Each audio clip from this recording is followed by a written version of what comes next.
이번에는 과거 완료, 미래 완료에 대한 내용을 실시하겠습니다. 14페이지 교재 펴놓고. 자, 지난번에는 무슨 내용을 했냐면 현재 완료를 했습니다. 현재 완료는 옆에 표를 한번 잠깐 그려보면 과거부터 딱 현재까지를 우리 현재 완료라고 얘기를 했습니다. 그러면 지금 말하는 과거 완료는 무슨 내용이냐?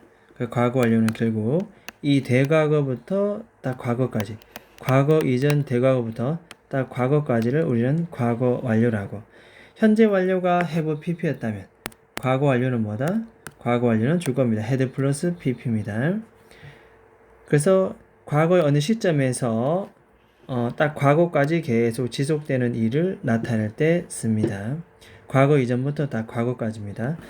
이 과거 완료는 항상 뭐다? 기준이 되는 과거 시점을 제시해 줍니다. 무슨 말인가 하면 이렇게 과거 완료, had 플러스 pp, 영어가 이제 막 시작했다 라는 had started가 나오기 위해서는 반드시 앞에 뭐가 된다? 기준이 되는 과거가 제시돼야 돼.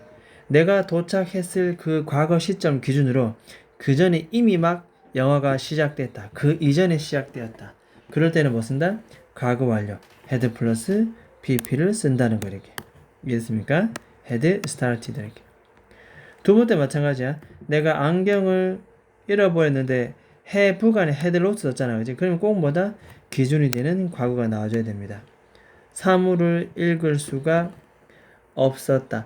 읽을 수가 없는 것이 과거면 적어도 안경을 잃어버린 것은 그 전 얘기니까 had lost 이렇게 거꾸로 차등합니다.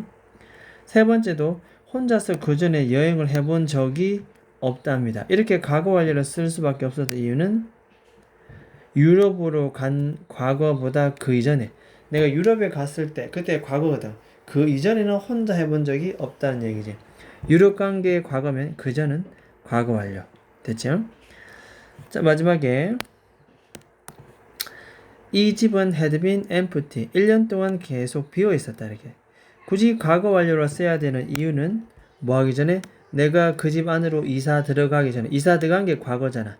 그러면 이사 들어가기 그 전 1년 동안은 대과거부터 딱 이사 들어간 과거까지이기 때문에 뭐 쓴다? had 플러스 pp. 이사 들어간 게 과거면 그 전에 텅 비어 있었던 건 과거 완료제. 과거 완료는 완료 경험 계속 결과를 구분하는 것이 의미가 없습니다. 그보다도 had 플러스 pp를 내가 쓸 줄 아는가? 이 자리에 had 플러스 pp가 쓴 문법적 근거가 있는가? 그걸 이해하는 것이 더 중요하다. 됐죠? 자, 두 번째, 과거 완료 진행은 말 그대로 had 플러스 pp입니다. pp인데 여기서 뭐까지 첨가되느냐? 비동사 더하기 ing, 진행까지 첨가됩니다. 그러면 뭐다? 과거 완료 진행이 된다는 겁니다. 과거 완료 진행 이렇게. 내용은 뭐 똑같습니다. 과거 이전에 시작하여 딱 과거 시점까지 진행 중인 동작과 상태. 그 당시 그 시점에 계속 진행이 됐다는 거지. 사실은 진행보다는 과거 완료가 더 중요합니다. 과거 완료가 그게 진행이든 아니든 사실은 그건 중요하지 않다. 무슨 말인가 하면 had 플러스 pp가 들어온 게 중요하다는 거지. 한 달 동안 기다려 온 거야. 이게 들어올 수밖에 없었던 바로 뭔데? 시험 결과가 나타난 게 과거거든. 시험 결과가 나타난 게 과거면 그 전에 내가 기다렸을 거 아니야. 그렇기 때문에 기다린 것보다 과거 완료, had been이 될 수밖에 없다는 거야. 거기서 진행까지 들어가면은 waiting까지 써주면 되는 거죠. 기다려 왔었다 이렇게. 됐죠? 자, 그 다음 미래 완료를 잠깐 보겠습니다. 미래 완료는 옆에 표를 잠깐 그려봅니다. 자, 이렇게 수직선을 그려놓고 과거, 그 다음 현재입니다. 이렇게. 다음에 그 전에 대과거죠. 자, 과거를 지나서 지금 현재를 지나서 다가오는 미래, 1시간 뒤, 내일 혹은 내년쯤 돼서 과거부터 쭉 지금까지 혹은 내년까지 이어진 하나의 어떤 기간, 이것을 우리는 미래 완료라고 얘기합니다. 이해되겠죠? 그래서 미래 특정 시점까지 완료될 동작이나 지속될 상태를 나타낸다. 기간입니다. 미래의 완료는 have 플러스 pp 앞에 뭐만 쓰면 된다? will만 쓰면 되겠습니다. 알겠죠? 미래 시점은 특정 점으로 나타내는 미래지만 미래 완료는 이렇게 기간으로 나타낸다. 이런 뜻입니다. 밑에 예문을 보면 축구 게임이 마치게 될 것이다. 언제? 8시 전쯤 해서. 지금은 8시가 아직 안 돼서 현재거든요. 그죠? 8시쯤 전후로 해서 마치게 돼. 그때쯤 되면 마무리가 되지 않겠나? 마무리가 될 것이다. 요렇게 쓰는 것을 우리는 뭐라 부른다? 미래 완료라고 부릅니다. 알겠죠? 그래서 항상 미래 완료는 문법적 근거를 나타낼 때는 특정 미래 시점을 항상 이렇게 표시해 줘야 됩니다. 언제쯤까지 뭐 하게 될 것이다. 이런 식으로. 언제쯤까지라고 항상 미래를 이렇게 미래를 나타내는 말이 항상 들어와 줍니다. 이렇게. 두 번째도 볼까요? 내년쯤, 내년 나왔잖아. 내년쯤 되면 나는 뭐다? 아마 직장을 있을 것 같다. 직장을 갖게 될 것이다. 지금도 노력하고 있지만 계속. 그죠? 내년쯤 되면 직장을 계속 그때쯤 되면 가지게 될 것 같다. 미래 완료입니다. 자, 미래 완료 진행도 나옵니다. 진행은 뭐 별거 아니고 그냥 will, have, pp인데 거기에 진행까지 비동사 ing까지 잘 쓰는 표현 아닌데 나왔으니까 보는 겁니다.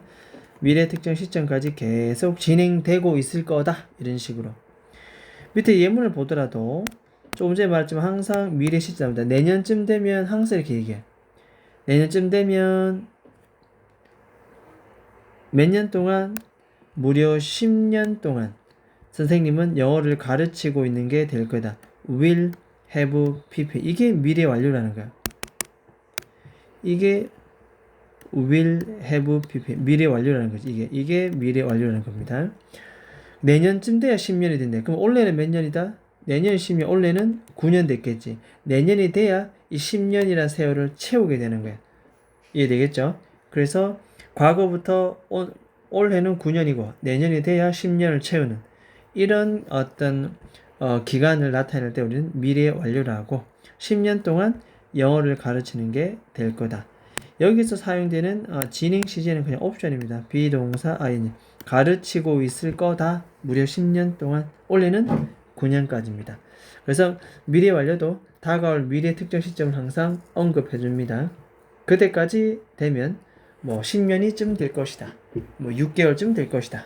이렇게 표현합니다. 이런 걸 우리는 미래 완료라고 얘기한다. 됐습니까? 개념을 충분히 이해하고 문제로 들어가야 할 것 같습니다. 일단은 요 과거 완료, 미래 완료 내용은 여기까지 하도록 하고 반드시 이해, 그 다음에 숙제해야 될 부분은 숙지를 하고 암기를 해야 될 것입니다. 특히 가장 중요한 것은 현재 완료가 가장 베이스가 되어야 한다는 거. 자, 일단은 내용은 여기까지 하도록 하겠습니다.